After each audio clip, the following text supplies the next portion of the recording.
What we're going to be doing in this video, we're going to be looking at the next component in developing an assessment tool. And now we get to that point where we look at the development of the instruments themselves. To do this, I'm going to take you back to our unit Use Business Technology. And remember, we came up with statements about what we consider to be the outcome overall of the unit. We teased out some of the themes around the steps, which being the elements, the performance criteria, what that's telling us in summary. And then we came down to the performance evidence and the knowledge evidence. And again, we teased out the themes, confirming what we've got, and the assessment conditions. The next component of this is to go through and then determine at this point what our methods are going to be used and define those. So I suppose you can see here, based on what we've read above, we've determined that we're going to use observation in this case, some questions, and also a project. And as you can see, what I've done is I've gone simply above with the information that we had teased out on top of this, that we had identified already in red, and we've actually put that into a table which lends itself to a observation, which, if you recall, we talked about observation being more of a process. So these are things we're going to actually see, and we're going to be able to observe. So we did say, if you recall at the beginning, we did say, for example, that selecting the right technology with the right applications, making sure the workstation is efficient to do the work safely. Now, our benchmarks, as we might call them from that, is, okay, what will tell us that that is being observed? Well, things like adjusting the chair height and the monitor height. Working area is maintained in a tidy manner. The position of the equipment supports workflow. The uses the right program, Word and PDF, and you might have to tease this out with some questioning at the time to see the person be able to choose the right program and tell you why they use the right program. But nevertheless, it's a record that we're going to be able to look for in our, what we call our instrument as such. So you can already start to see that we're forming the basis of our instrument. In other words, selecting the right technology with the right application, making sure the workstation is efficient to do the work safely, would entail these sorts of things. The second part would be, as we've probably identified in the second element, working with software to generate and amend files while operating devices correctly, ensuring the data is stored correctly and not compromised, knowing what to do to get help. And you can, if you recall, that statement is almost what we had right at the beginning that we teased out. So again, we go, okay, let's see what these things look like. What would they look like to observe these things? And here we've identified a series of benchmarks that would help us with that.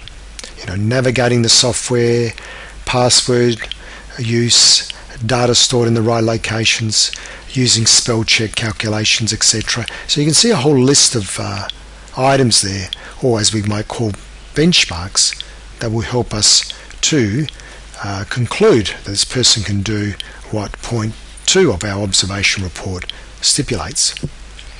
The third part is replace consumables, and again, same sort of thing that we've noted above. What does that look like? They're able to do these things.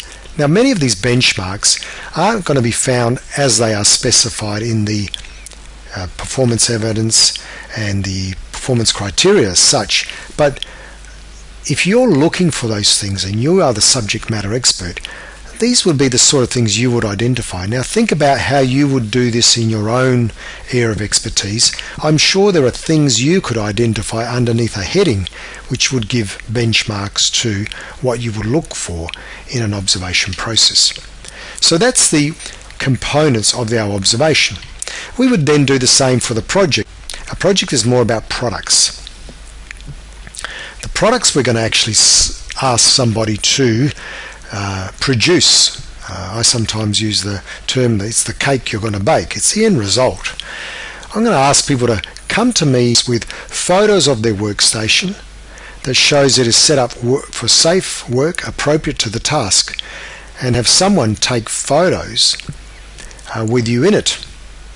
And those things are going to have these sorts of products identified.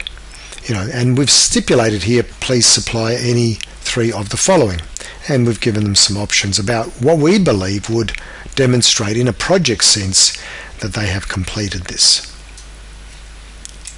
And the other thing is we would look at also is, in this case we've said all of below, so we've identified that all of these things would also be needed to be presented as far as the evidence for this project is concerned. Then the next method we've identified above was questions. So as we cast our mind to what those questions may be, we look at what are the typical questions that would make their way through the performance criteria and knowledge evidence. We brainstormed a list of what they would be. Where do you find this information about work health and safety? Who's responsible around safety? Where do you report any hazards? So we kind of have identified a list as we work through that performance criteria or knowledge evidence particularly. And we've come up with a list of questions to do so. So as you can see, these would be the basis of what we consider to be our instrument. In other words, these are going to be the things we're going to collect. Now the next stage of what we do will be to actually develop a tool that would support that. Now there's a lot of discussion about what is a tool and what is an instrument. And the best way I can define that for you is the instrument is probably this thing here, this part here of your tool, with somewhere where you can make reference as to what was collected and what was the quality of that evidence collected, and where you can make a statement about your judgment. That's what the instrument is, that place where you collect things. It becomes a tool when you take that instrument part and you combine it with sound instructions for both the learner and also the assessor. So the instructions together with the instrument is what we consider largely to be the tool. Now it is fair to say that people use these terms interchangeably.